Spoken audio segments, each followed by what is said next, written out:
All right, guys, welcome to early signing day here. We've got tons of players finally committing to a school here for at least the first year of their career and potentially longer. I am Austin here from Campus to Canton. We are helping you guys keep track of all of these moves here throughout the day over the next few days. Uh, because we want to help you guys get through your freshman drafts, your supplemental drafts, and even some of your startups if you're doing some of those this year for Campus to Canton leagues.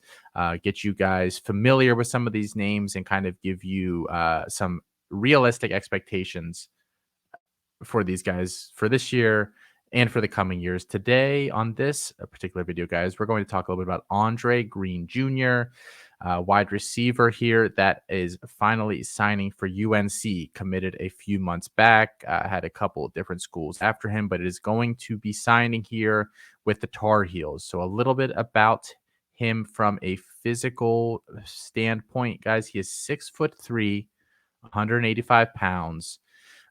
Went to high school at St. Christopher's School in Virginia. And again, is going to UNC, is going to be participating in the Under Armour All-America game. So that is a big one there for him.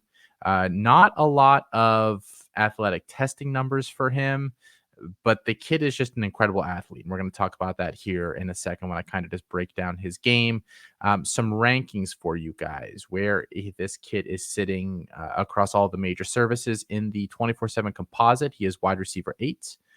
He is wide receiver 12 for 24/7 Sports, wide receiver 11 for ESPN, wide receiver 4 for Rivals, and then wide receiver 32 for On3. They are not quite as big of a fan as some of the other places are for Greene. He is our wide receiver 19 right now at Campus to Canton. So we're a little lower than the composite than some of these services, but higher than On3. So we're not the lowest. So just a little bit about Greene, guys. As a player, if you listen to the Campus to Canton podcast at all, my co-host and I call, and we have these chains of players that are basically the poor man's version of X, and we work our way. This player is the poor man's version of this player, who is the poor man's version of that player, and we get 4 or 5 levels on these. And Greene is one that I think fits really well into this bucket, where he's kind of the Terrace Marshall, I think, of this class. A very similar size coming out of high school. Terrace Marshall was actually a little bit higher ranked, but he was just kind of this big athletic freak that really didn't know how to play football at all. And last year, if you listen to any of the podcasts or any of the things we kind of talked about, I said Deion Smith was very comparable um, to Marshall as a player, who obviously ended up at LSU and is now transferring. I said Deion Smith was basically the poor man's version or the new version of Terrace Marshall, and Greene is now the poor man's version of Deion Smith. So we're just working our way down this chain. We've got a new chain here, but that is just kind of the player comp for him coming out of high school. He's big, he's fast, he's explosive, but he has no idea how to play football, which I think, he's probably going to take a year or two, but that athleticism can carry him in the meantime, potentially. He is very explosive off the line of scrimmage.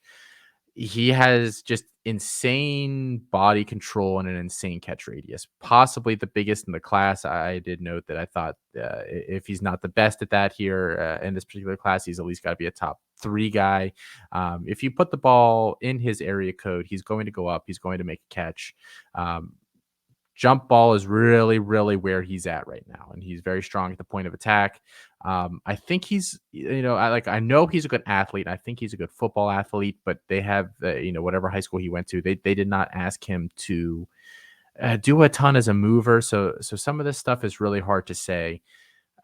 He has 0 route running chops right now, guys. Like literally 0. It just goes. You just go, jump, catch ball. That is all this kid has done for the past 4 years of his life, probably even longer than that. He is dominating completely based on athletic ability right now.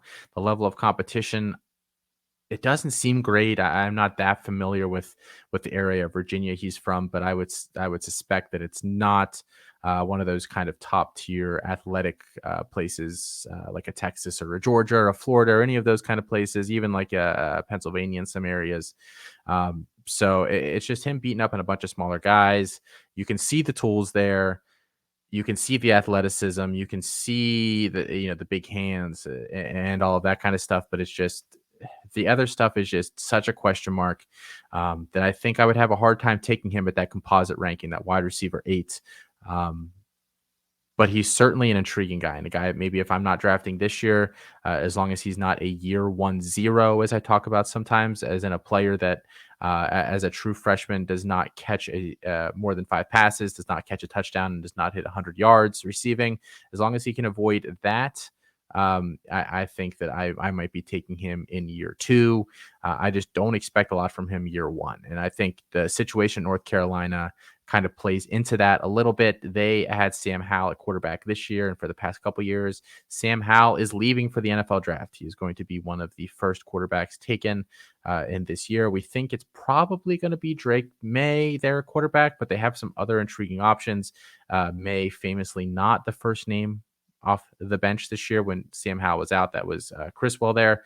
And they do have a nice freshman supposedly coming in this year in Connor Harrell as well. So a lot of question marks there at the quarterback position. Wide receiver 1 position is locked down. There's going to be Josh Downs. We know that for sure. Antoine Green was the wide receiver 2 last year. He probably returns as well as Bo Corral is back. That's a good question. He missed most of last year due to injury. Caffrey Brown is transferred out. He's now at USF. So that's one fewer body in front of him in line. But they do still have a couple of guys from the past few classes in J.J. Jones and Emery Simmons. So a lot of bodies there. Again, not necessarily a passing offense that I'm buying into outside of Josh Downs for next year, at least until I see what the quarterback play is like. And with that depth chart, I think there is a lot of uncertainty. But there is obviously, again, a lot of upside with Andre Greene.